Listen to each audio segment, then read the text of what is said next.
La Voz de América presenta.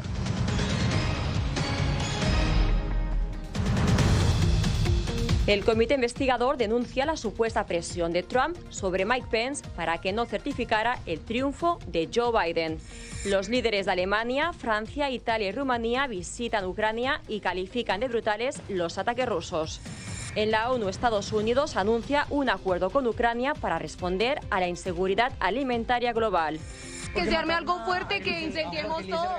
Y las autoridades colombianas se preparan ante posibles alteraciones del orden público tras los resultados electorales del domingo.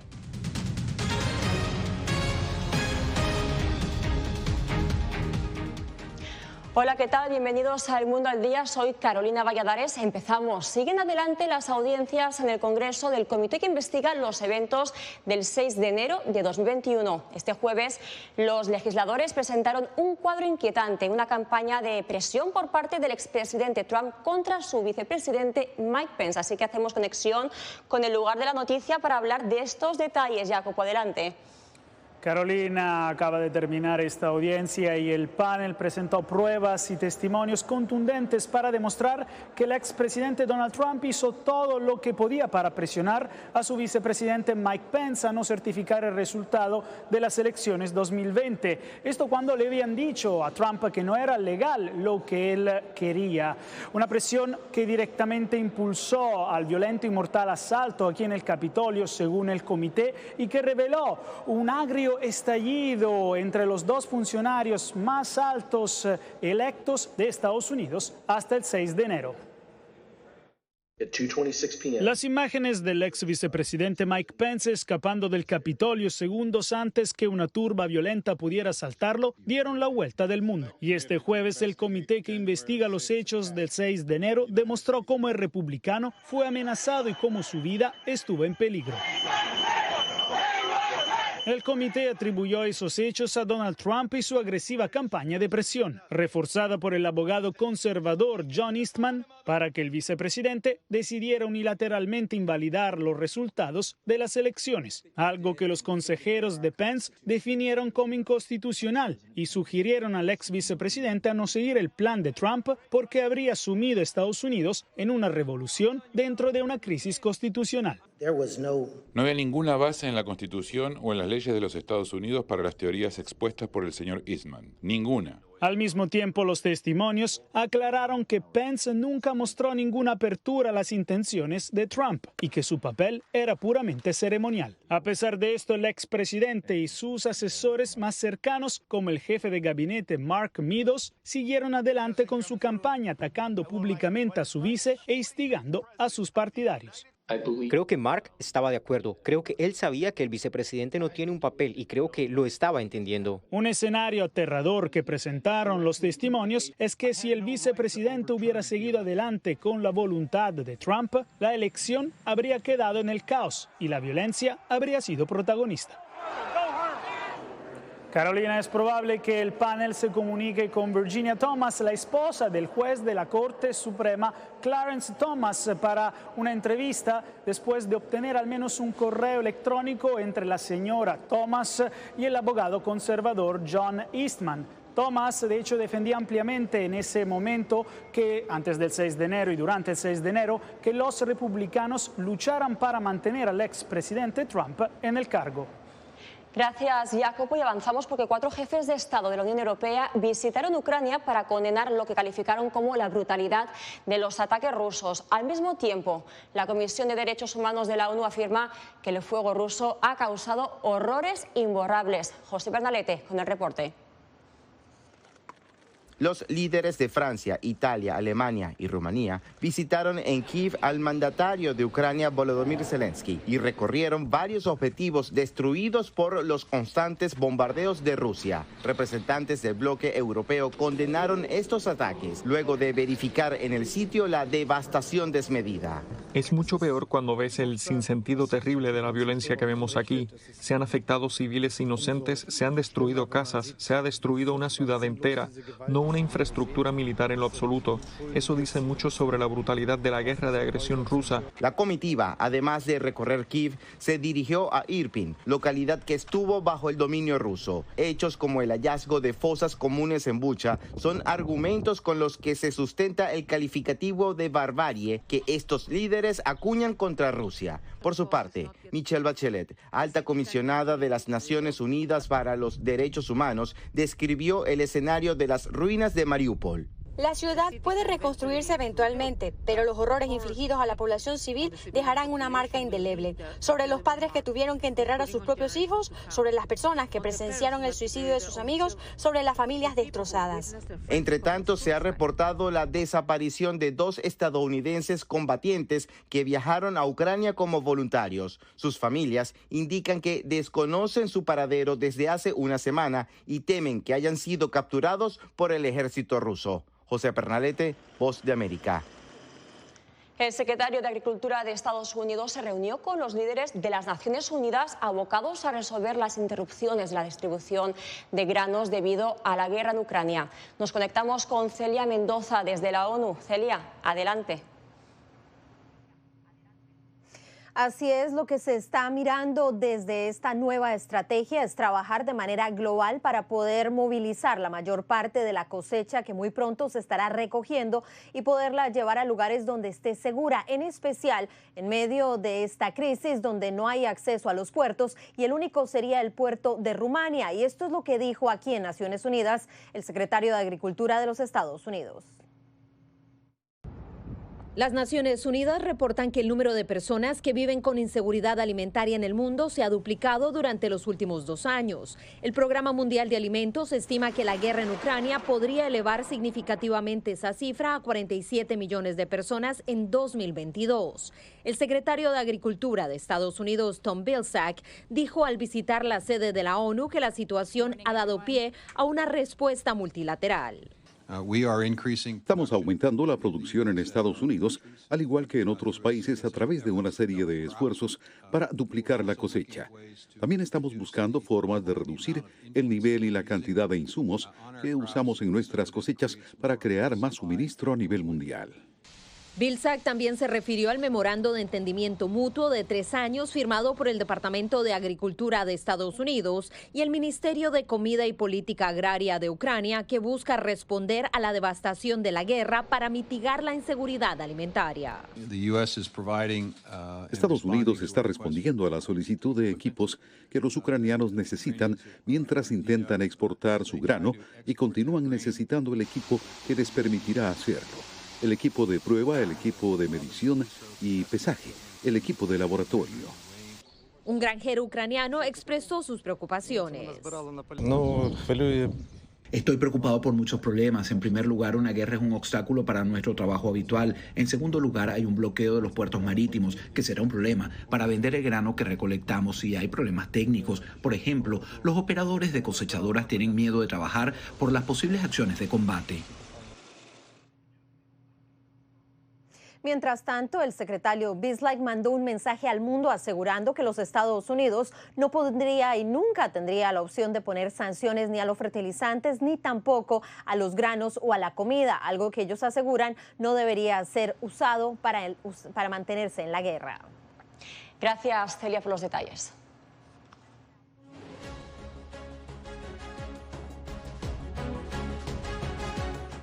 En Colombia, las autoridades afinan el operativo especial para la segunda vuelta electoral el próximo domingo. Jair Díaz nos cuenta que la fuerza pública se mantiene en alerta ante posibles incidentes violentos tras el recuento. Han sido llamados a través de redes sociales, de perfiles apócrifos, de perfiles anónimos, en la red oscura y en la red profunda, en donde llaman a cometer actos violentos y desconocer los resultados electorales. Si llega a ganar quién? Rodolfo Hernández. Nos vamos a paro. ¿A paro? ¿Pero cómo es el paro de los jóvenes? Un bogotazo, sí, que se anunció. Que se arme algo fuerte, que incendiemos todo.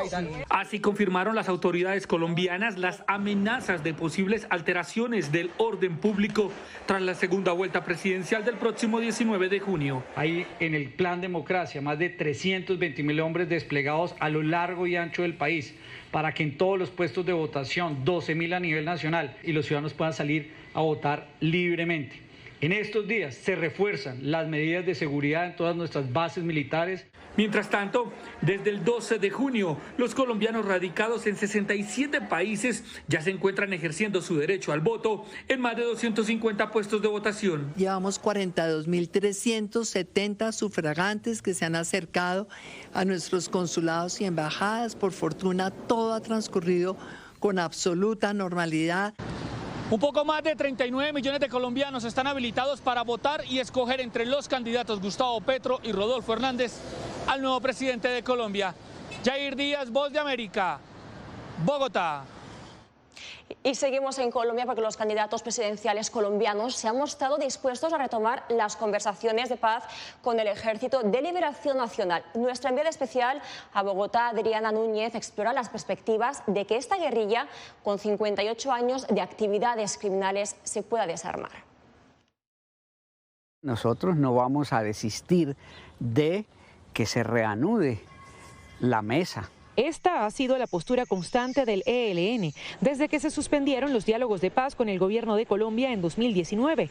Sin embargo, los ataques armados no han cesado. Solo en 2022 el ELN ha perpetrado 277 atentados contra la población civil y los cuerpos de seguridad, según el Ministerio de la Defensa. Escaló la violencia en estos meses en forma grave y desplazamientos, asesinatos, masacres. Las fuerzas militares de Colombia calculan que el ELN tiene en sus filas a 2.350 combatientes, de los cuales 1.200 se mueven en territorio venezolano. El presidente que llegue va a tener un gran reto. El primero es lograr una real confianza para sentarse a negociar y la segunda es saber que pueden ser procesos del muy largo plazo. Y ese largo plazo viene dado porque no hay suficientes incentivos para que el ELN deje las armas. El ELN en este momento se encuentra en una fase de fortalecimiento. Ha venido acaparando algunos territorios que el Estado no supo controlar y ha venido accediendo a mayor número de economías criminales, no solamente dentro de Colombia, sino fuera de Colombia. Además de la guerrilla del ELN, en Colombia siguen activas las llamadas disidencias de las FARC, formadas por miembros de ese grupo que no se acogieron al Tratado de Paz firmado en 2016 y que siguen sembrando el terror en los territorios que controlan. Adriana Núñez Rabascal, Voz de América, Bogotá. Al volver, el presidente de México vuelve a lanzar dardos contra Estados Unidos. Con esto y más, regresamos.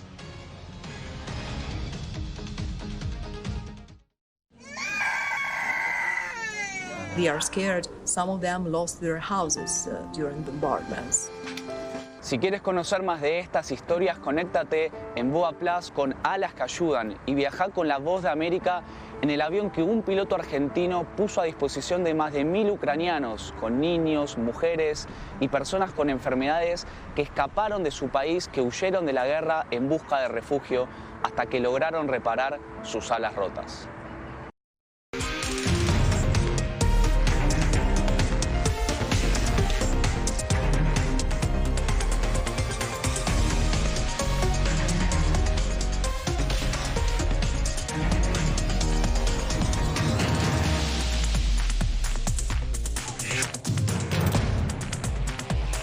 Venezuela 360, cada semana por La Voz de América. ¿Qué tal? Desde Washington comienzan las noticias en El Mundo al Día. Día a día, desde la capital de Estados Unidos y donde se producen las noticias que más te impactan. El objetivo es llegar al otro lado de la frontera para pedir asilo. La Voz de América te conecta con El Mundo al Día, los hechos más allá de la noticia, para que tomes decisiones bien informadas, en el lenguaje que quieres, donde quieras y como prefieras. Conéctate con El Mundo al Día. Actualidad. Vamos a ver otra cepa nueva y otra cepa nueva. Análisis, En realidad, mucha de esta gente va a quedar parada de nuevo y va a ser una tragedia humana. Debate. Dejen la obsesión. La obsesión la tienen ustedes. Con la información más allá de los titulares. El tema energético es algo que se está analizando. La inflación es un problema global. 30 y 50 metros están ya las tropas. Su respuesta, doctor. Todas las semanas por La Voz de América.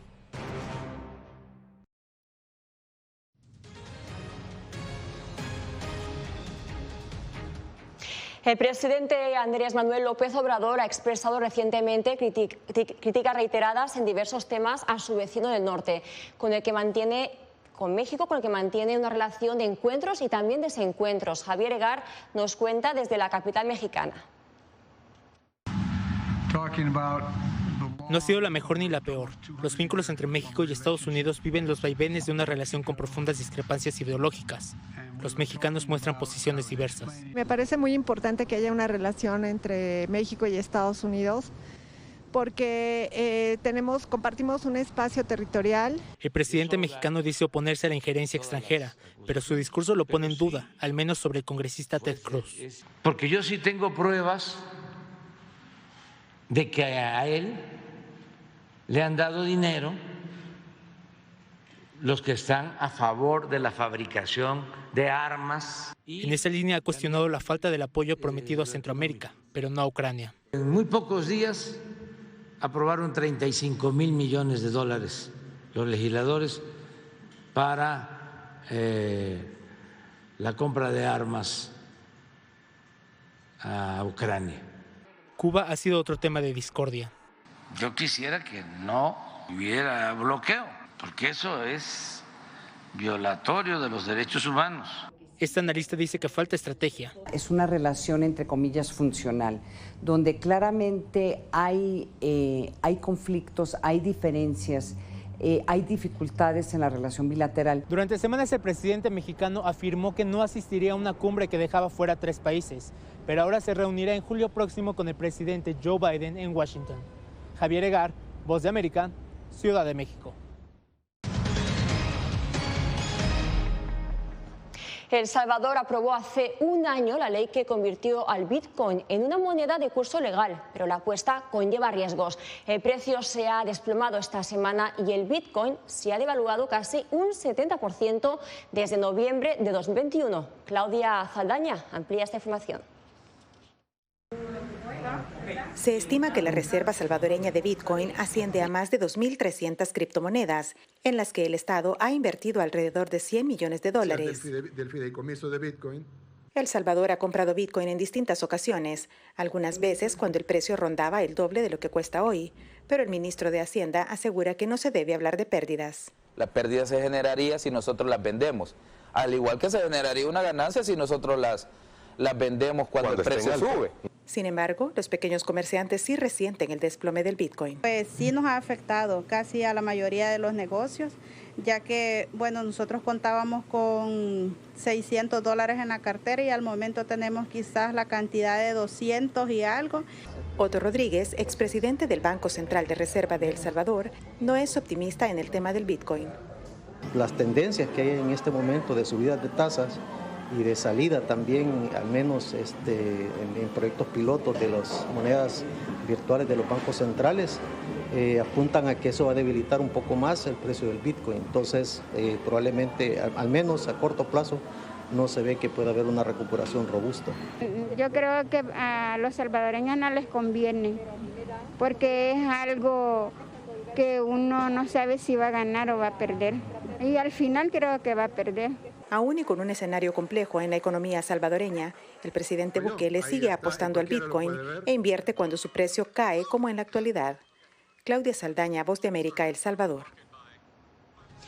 Más adelante, el gobierno venezolano investiga a galenos por corrupción y el gremio médico protesta.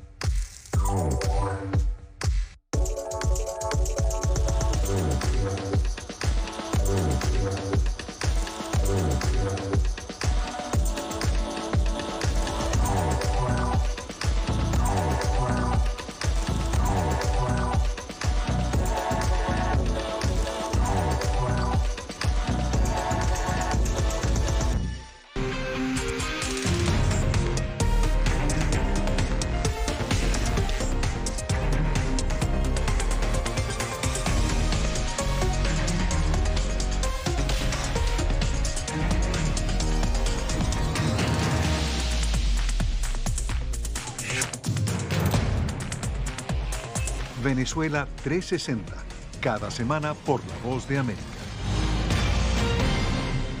¿Qué tal? Desde Washington comienzan las noticias en El Mundo al Día. Día a día, desde la capital de Estados Unidos y donde se producen las noticias que más te impactan.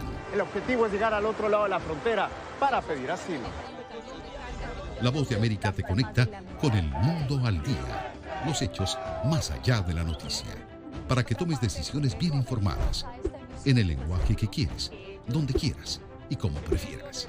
Conéctate con El Mundo al Día. La Voz de América te invita a ser parte de nuestra familia a través de las redes sociales. Encuentra en tu muro las últimas noticias de tu país en su conexión con Estados Unidos, la región y el mundo. Historias que empoderan las voces latinoamericanas de política, economía, salud, actualidad, balanceadas y precisas. Únete a un equipo de origen hispanoamericano que trabaja para conectarte con los tuyos. Síguenos en Facebook y conviértete en protagonista de una historia que tú mismo ayudarás a construir.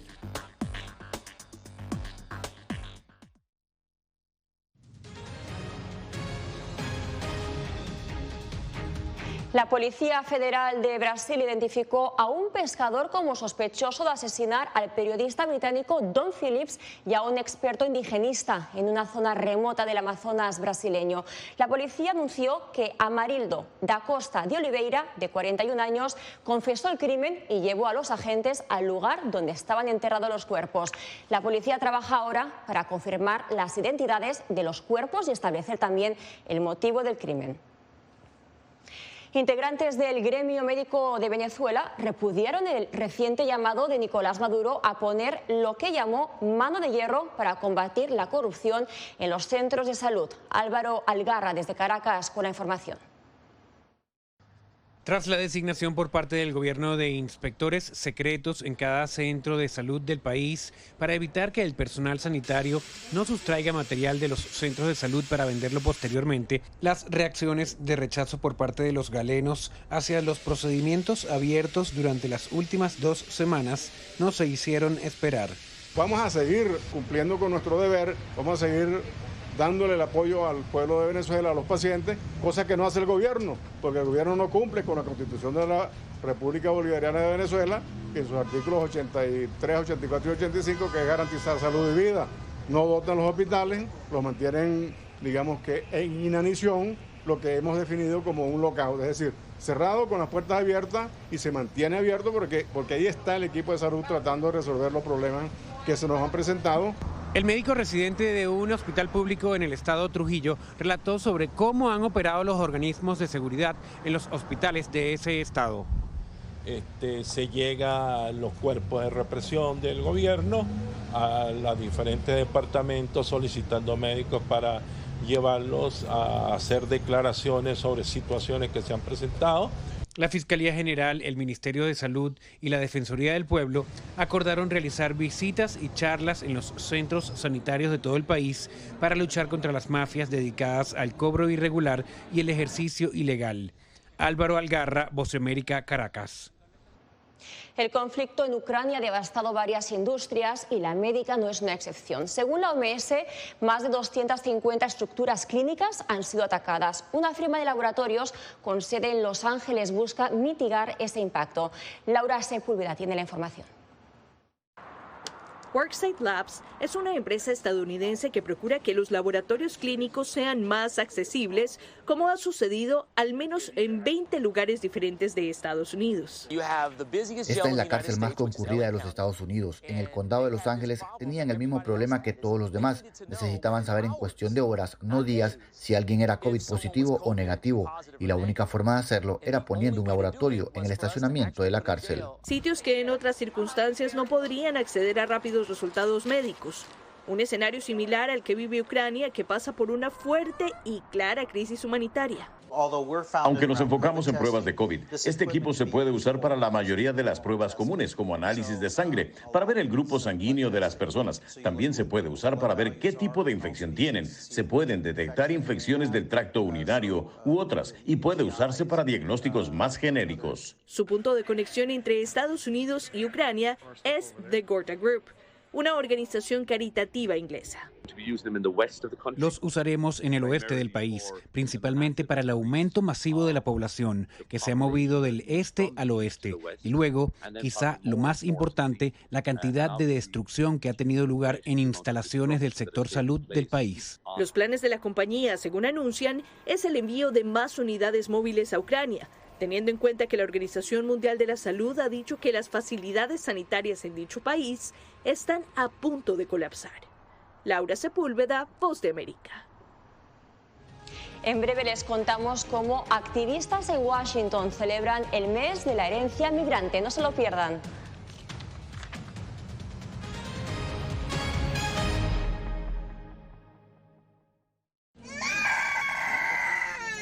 They are scared. Some of them lost their houses during bombardments.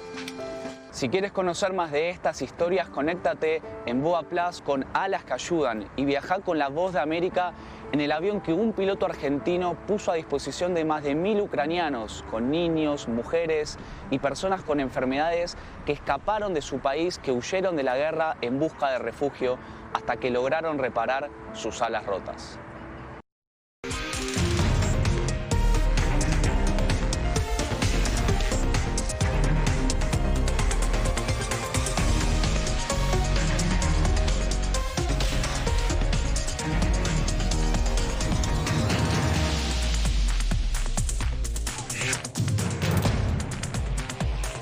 Venezuela 360, cada semana por La Voz de América.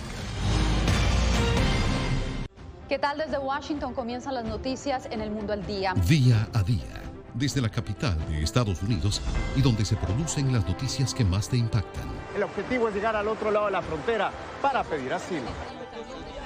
La Voz de América te conecta con El Mundo al Día, los hechos más allá de la noticia, para que tomes decisiones bien informadas, en el lenguaje que quieres, donde quieras y como prefieras. Conéctate con El Mundo al Día. Actualidad. Nos vamos a ver otra cepa nueva y otra cepa nueva. Análisis. En realidad, mucha de esta gente va a quedar parada de nuevo y va a ser una tragedia humana. Debate.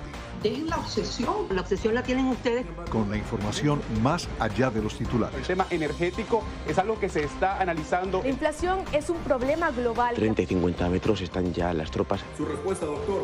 Todas las semanas por La Voz de América.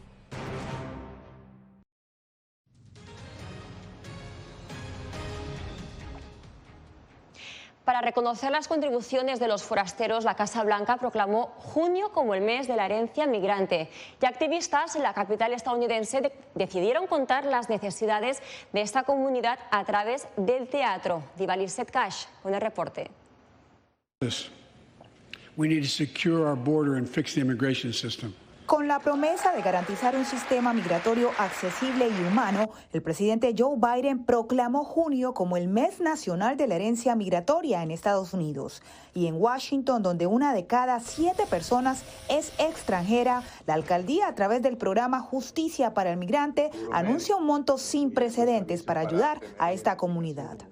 Que este año tiene $3.5 millones para proveer servicios gratuitos legales a cualquier persona de origen inmigrante que necesite de esa ayuda. Aquí en Washington, D.C. tenemos representación de más de 160 nacionalidades de todo el mundo. Mientras tanto, activistas en Washington buscan que la comunidad conozca a través del teatro la realidad de los migrantes y muestran como referente a Claudia Jones, una periodista y feminista de Trinidad que militó en el Partido Comunista y fue deportada por Estados Unidos en 1955. Es un teatro para provocar que la gente piense. El público sabe cómo resolver la situación, que debemos reunirnos para resolver estas cosas. El problema de inmigración, el problema de vivienda, el problema de alimentación, el problema de falta de trabajo, todo ese tipo de cosas, de los maltratos en los trabajos. Según el último censo del 2020, la población migrante en Estados Unidos superaba los 58 millones. Divaliset Cash, Voz de América, Washington. Y antes de terminar, presten atención a esto, porque a los 9 meses ya mide 1,5 metros, pero no puede vivir sin su biberón. Esta cría de manatí, uno de los mamíferos acuáticos más grandes del mundo, se llama tasajerito y crece en cautiverio en el Caribe colombiano. Estaba a la deriva cuando pescadores lo hallaron en una ciénaga.